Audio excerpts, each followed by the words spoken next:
Our next speaker is Dr. Ali Amid.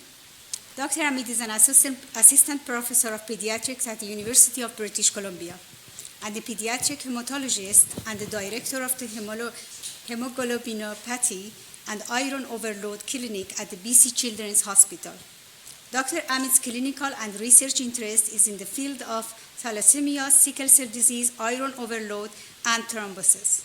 He's the principal investigator of an international collaborative research study in thalassemia and a member of the Hemoglobin H Fetalis Consortium and the International Pediatric Thrombosis Network. Dr. Amid is a recipient of the Neyman Vickers Endowment Fund from the Center for Blood Research. Welcome.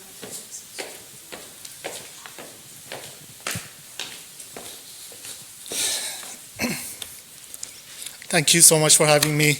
It's so amazing to be back in person. You learn so much more. And one thing that I really learned is that I was sitting back there, I noticed that I need to see an eye doctor. Like I probably lost half of my vision, so I'm just trying to squint as much as I can. It is not an easy task to talk after Dr. Lopez. The only thing gives me a little bit reassurance is that I'm going to talk to you about a very rare condition that probably none of you have seen it, and it is purely clinical, so that's a little bit for me.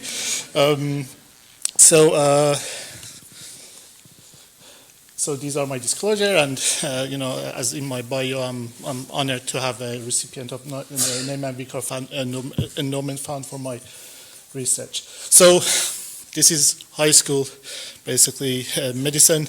You have the hemoglobin has it's a tetramer of 2 alpha, 2 beta globins, and if you don't make enough of the beta globins, then you're going to have beta thalassemia, and it can range from a carrier state when you make only half of it, to a thalassemia intermedia, which is a kind of a moderate degree of anemia, to a more severe form that is thalassemia major, that are basically transfusion dependent.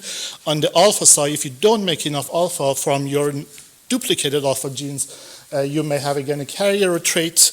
A little bit more significant is hemoglobin H disease. Very mild anemia. These patients are in general, except some of the more specific types of them are they have a very mild course. And then the most severe form of the thalassemia is hemoglobin H fetalis, which is really historically was associated with intra-urine fetal death. So there's no if you don't intervene, really they are almost always associated with demise of the fetus. And I'm going to talk about the most rare one, the most severe one here. Alpha thalassemia gene or alpha globin gene is an interesting gene. It is a duplicated gene, and also it sits right on the telomere end of the chromosome 16. So it makes it prone to translocation and the loss or deletion of the big part of the gene. And then when you have one gene deletion, that's at carrier stage. When you have 2 or 3, then that's your trait or carrier state or your hemoglobin H disease. But when you miss all the genes, 2 alpha genes, and you're homozygous for it, basically you don't make any alpha gene. And it is important, as you can probably, this is one of the most common graphs that you see in medicine, the switching of the globins. As you can see, is that very early on in the embryonic life, the zeta gene switches to alpha, but for the developmental of the beta-like expression of the beta globins, you initially switch to a gamma, and then later on you switch to beta as the baby is born now. So focusing on the alpha side, in the embryonic as a normal condition, you do make a couple of different types of hemoglobin Gower and Portland, and as you go to the later half of your fetal life, you're going to make hemoglobin F, and later on you make hemoglobin A and hemoglobin A2 and as adult. But if you don't express any alpha, because all of your genes are deleted, basically you're going to make same hemoglobin Gower and Portland as you're expressing the zeta gene, but later on, because you don't have any alpha, you're going to form a gamma for a tetramer that's Basically, it's called hemoglobin Bart's, and that's why we call this hemoglobin Bart's hydrops fetalis. And then later on, if the babies survive the fetal life, and then somehow we keep the baby alive, that later on that will switch to hemoglobin H, which is the beta 4. One thing that I want you to kind of pay attention is this hemoglobin Portland that still have some very minute amount of expression of the zeta that you will continue to see this hemoglobin Portland assembly into the adult life. So it's, as I was saying, it's a very rare condition now, but it is absolutely not a rare condition to cause burden for the healthcare system, and definitely it would be one of the most common diseases coming in the near future. As you can see here, this is an amazing study that they look to see the rate of the alpha thalassemia, and here in Southeast Asia you can see that these are where the alpha 0 or the 2 alpha gene deletions rate are, and the rest are the alphas, like a single alpha gene deletions. And then when you focus on, let's say in Thailand, you see that there are some areas that there are up to 10% of the population are carrier for alpha 0 deletion. That's quite important, because when you calculate in a population-based study in Thailand, you would expect 500 patients with the hemoglobin Bart's hydrops fetalis would be born if they can survive the pregnancy, which is huge public health issue. Indeed, hemoglobin Bart's hydrops fetalis is the most common cause of hydrops in Southeast Asia. So I'm going to take you back a little bit over the history of this. The first time that we basically defined the hemoglobin Bart's, it was in 1958. And this was the first hemoglobin that was named after a place. And those of you who have kind of have some interest in hemoglobin, you know that we have a lot of this hemoglobin Boston, hemoglobin Arab, hemoglobin Toronto, and that was the first one that was called after the Bartholomew Hospital. And 2 years later, they identified that in the individuals from Southeast Asia that had hydrops. And then the next 10 years, they started to basically define these features of this hemoglobin Bart's hydrops fetalis in these patients. And what they found is that these patients, because they have severe anemia, they don't have oxygenation to the tissue, there's a significant ascites, cardiac failure because of the absence of the oxygen delivery, and they basically die very early on. Interestingly, some of those patients also have bone abnormality very much in the fingers and toes, that they lose some fingers and toes or they don't form them properly. And also the other things that we have observed is that in male there's a genitourinary tract problems. Those are very interesting because these usually, the organogenesis for fingers and for genitourinary tract system happens before 16 weeks of gestation. So something is happening very early on, as still you have some zeta gene expression that affects these patients. The second patient is the patients of the second and third pictures are the patients of mine. You can see that they lost both toes and the fingers on one side. The next decade was basically defining features, hematological features of this condition. And one thing that they found was that they observed some patients, they survive into the term and then die right after or very much before that. And it was interesting because probably after the 16 weeks, 17 weeks of gestation, you don't make any zeta chain and you don't have any functional hemoglobin, because hemoglobin Bart's is absolutely have no function. It has a very high oxygen affinity, attaches to oxygen but doesn't release it to the tissue. And what they found is that here, the ones who survived to the adult life, they had, I don't know if it's easy for you to see, they continue to express very low level, up to 20% of the hemoglobin Portland. And it was very interesting because David Veterall, who is probably the biggest person in the field of thalassemia and defined everything, he wrote in 79 basically, he wrote this very interesting sentence in his textbook that's, I think it's a very nice way to put it, and it's always given me joy to read this old literature that talk about that Surely any students of oxygen transport must be intrigued by the situation in which a fetus can survive until term despite the fact that carries on more than 80% of a hemoglobin, which, as far as is known, is physiologically useless. It is important because only 2 generations later, they are using this as addressing this disease to be able to fix and manipulate the genes to cure the hemoglobin bar-cytos totalis. Then the first 2 patients that basically born and then survived was in 1986. And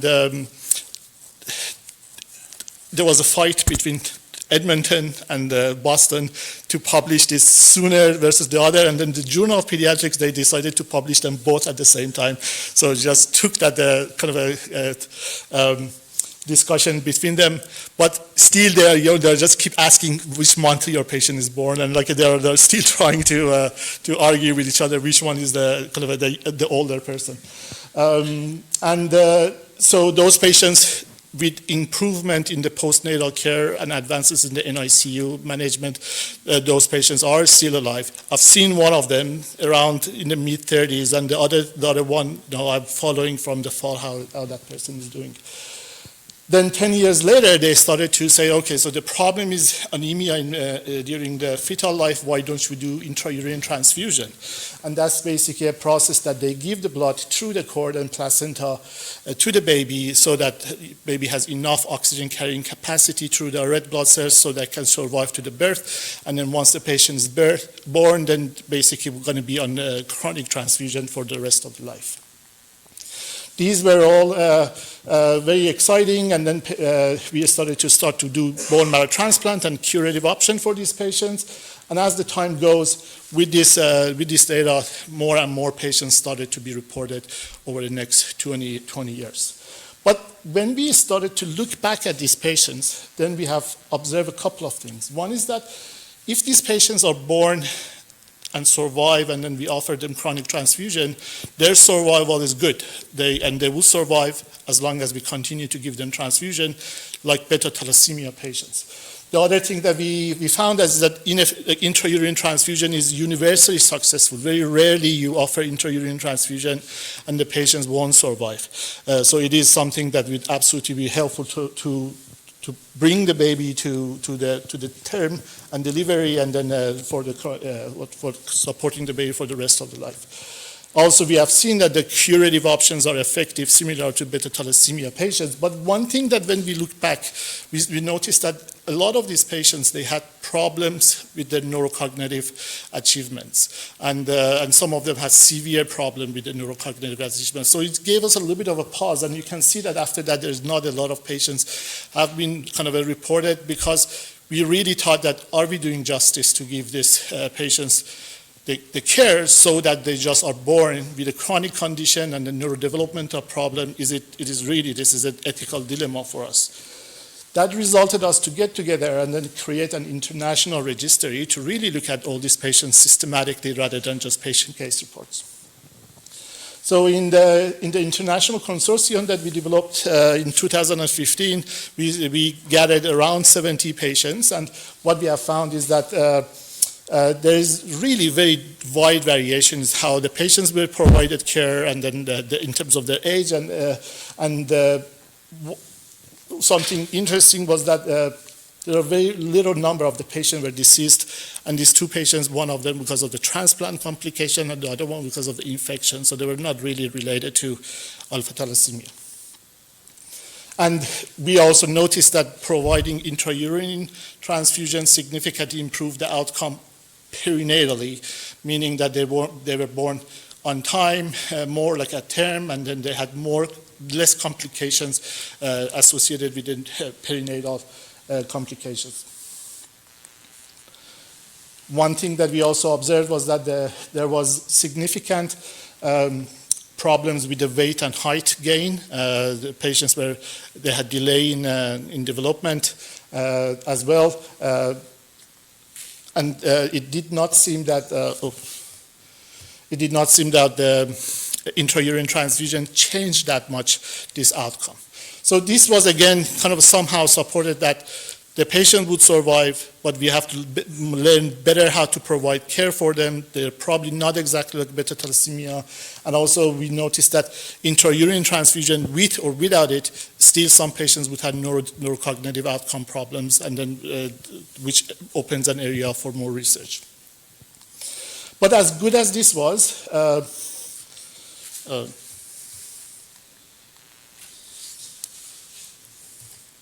it's not going.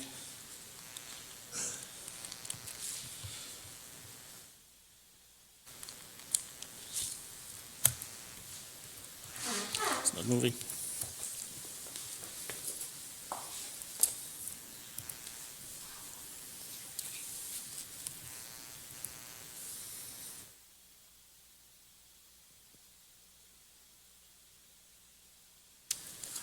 Yeah, so as good as is it working? No. Unfortunately, yeah. I might have to exit out and Oh. then go back in here. So as good as informative this was, one, yeah, you can yeah. One problem with it was that it was just looking at the survivors. So we really couldn't understand the outcome of providing intrauterine care for these patients. It is just biased toward every patient that survived this course. So in that regard, there were some individual cohorts that really categorized patients based on the intervention that was offered to them. It was important. So basically three different cohorts confirmed that intrauterine transfusion is very effective and associated with better outcome. And if you don't provide intrauterine transfusion, almost all of these patients will die in Europe. So here we thought that, okay, so this is a great idea for me to do research. And the reason for that was that when I was in medical school, my interest was in thalassemia. And actually I did medical school to learn more about thalassemia. And the fellow that was supervising me, like he hated me. And he just wanted to torture me. And out of all these things, my exam was about hemoglobin Bart's hydrops fetalis. So I knew that you have to provide intrauterine transfusion, but I didn't know anything else. So I failed my exam. And I said, well, this is something that I have to learn just to kind of to get back to you. And then we thought that this is a great option for us to do this in Ontario. So this is a very tropical disease, but we wanted to really address this issue in Ontario. You may think that I'm crazy, but bear with me. So Ontario is an interesting place because it is a very multicultural and multi-ethnic province. It is the most populous province of the Canada. It has a lot of population that are immigrants from the Southeast Asia, and it has some unique aspects to the care in Ontario is that all the labs go to a certain one single laboratory in Hamilton for all the genetic testing for the thalassemia. So we had excellent record of every genetic testing that was done in Ontario. All the intraurine transfusion happened in one hospital. So again, we have excellent data on all the intraurine or the kind of a care that was offered in Ontario.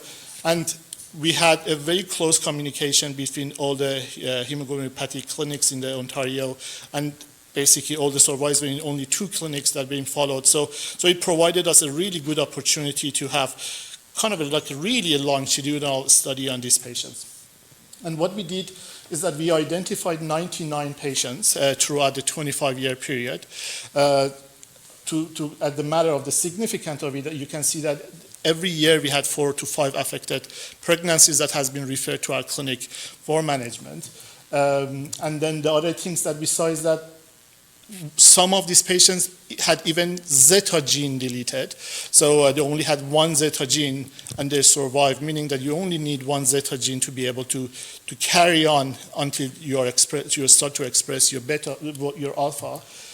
The other things that we found is that there are a lot of patients that were missed throughout our process, and they came with severe hydrops like around 2/3 of the patients. So we have to do a little bit better in terms of identifying at-risk patients to provide them counseling before either they're pregnant or when they're pregnant early on to provide them care.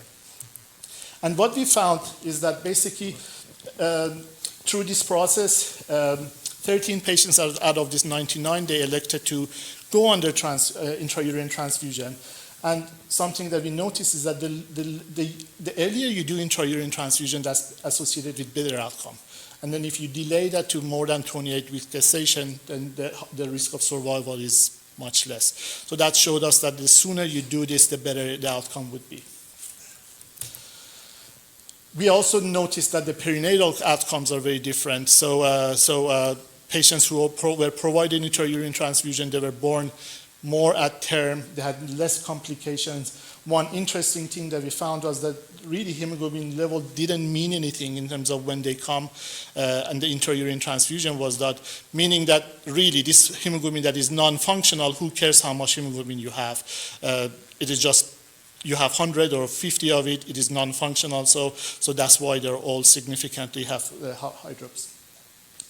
And we talked about the gestational age and early pregnancy. The other thing that was reported in the past and we observed is that all the male patients, they had genitourinary abnormalities, they had bone deformities as we discussed, and for the thrombosis crew, most of the patients had thrombosis of the portal vein thrombosis, the portal vein system, and we are also learning now that they're quite prothrombotic, and then there are reports of some patients that they present with significant thrombosis. In very limited amount of the patients that we have, the rate of thrombosis is quite high.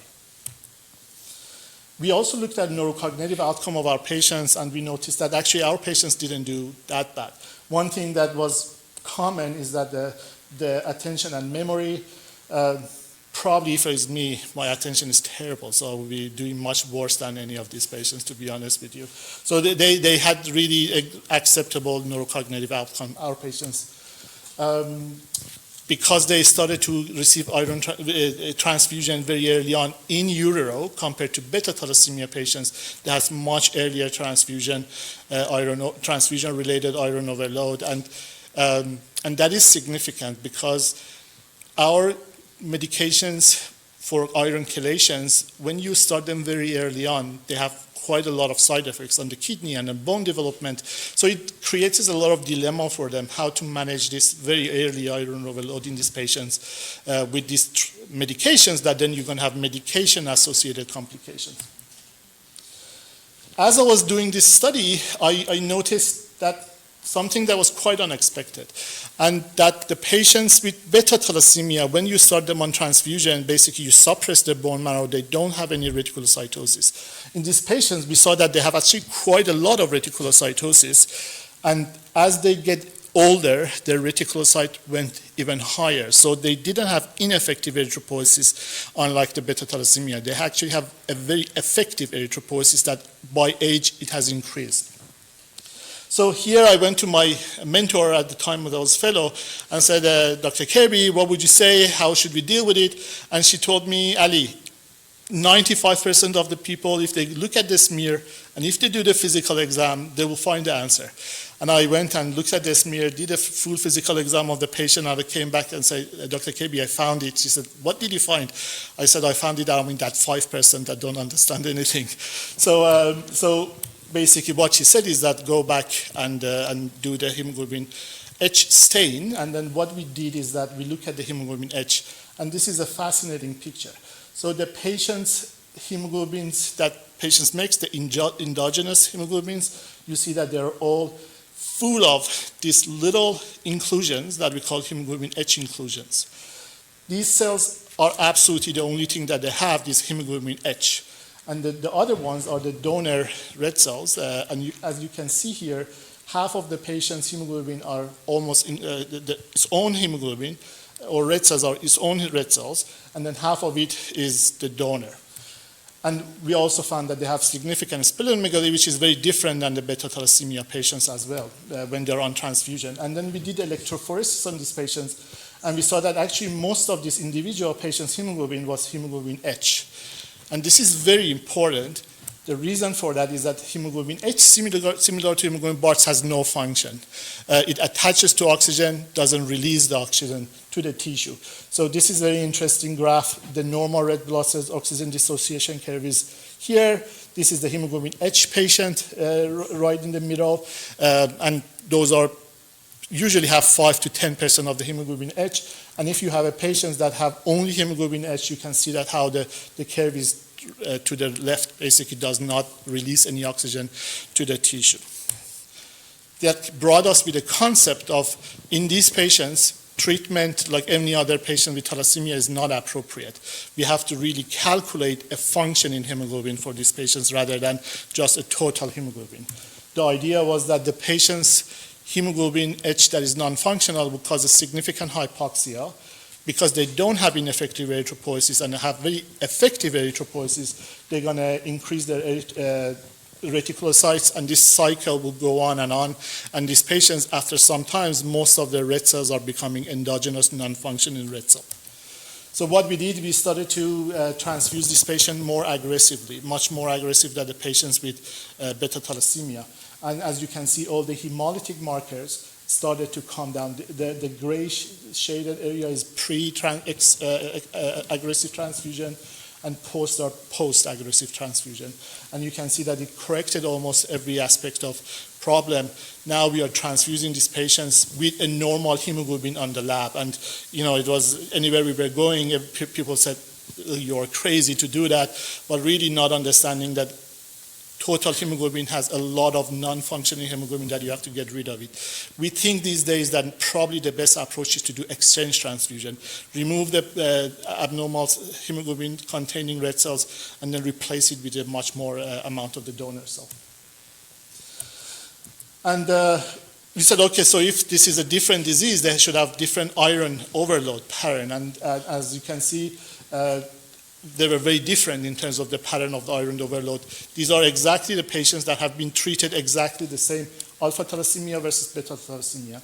And for example, one thing that we care a lot about is the ferritin to LIC ratio. And this means how much the iron is free radical iron in the blood or to the tissue.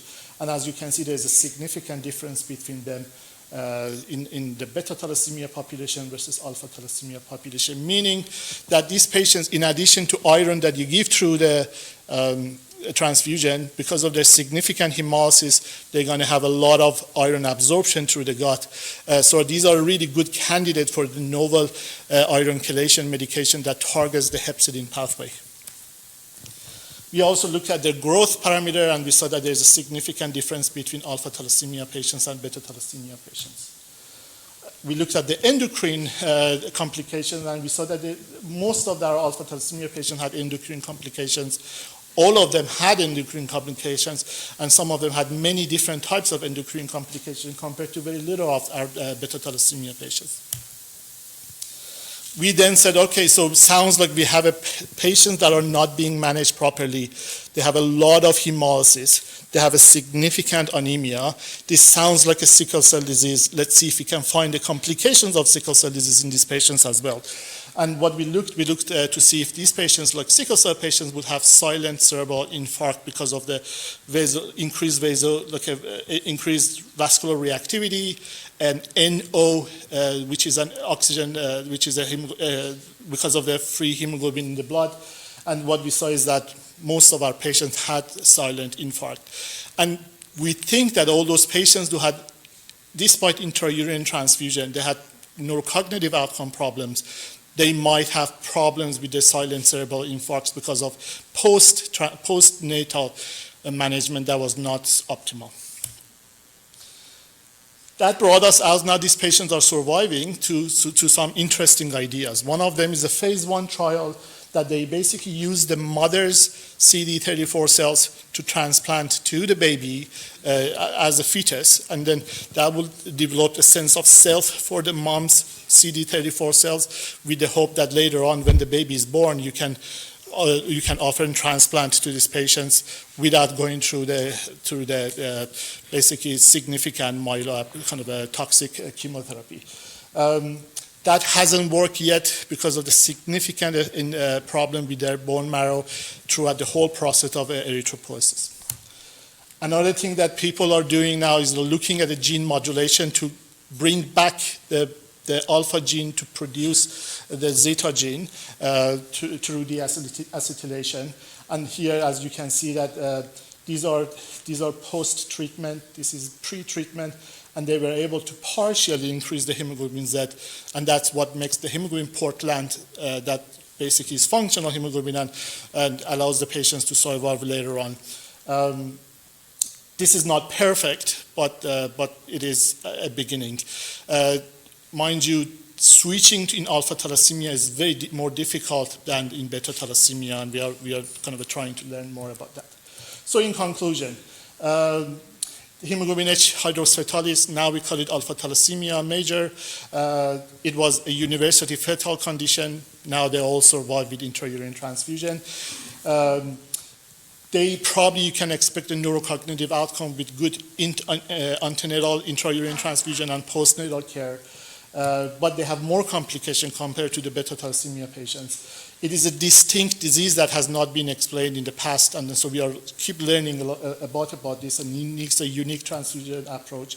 And it would be a major complication for major burden for the public health, especially in the areas that there's a high rate of alpha-0 thalassemia. Thank you.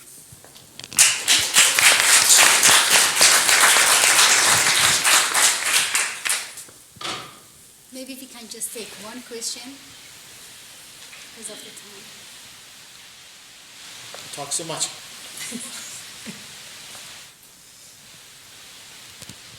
Thank you for that talk. I have a question about the strokes in I guess they're children, right? Yes. Is the mechanism similar to the problems that the patients with sickle cell disease have? That was our hypothesis. We thought that, so the idea was that in sickle cell disease you have intravascular hemolysis. And intravascular hemolysis, it has many different kind of aspects to it. Probably one major one is that the release of free hemoglobin into the blood, which is an NOx scavenger, and then you would have vascular hyperreactivity. And added to that is the hypoxia because of just anemia, and then probably some sickle cell vaso-occlusive event. So we thought that, okay, we didn't know. We said, this looks like very much like sickle cell disease. It has all the aspects of that.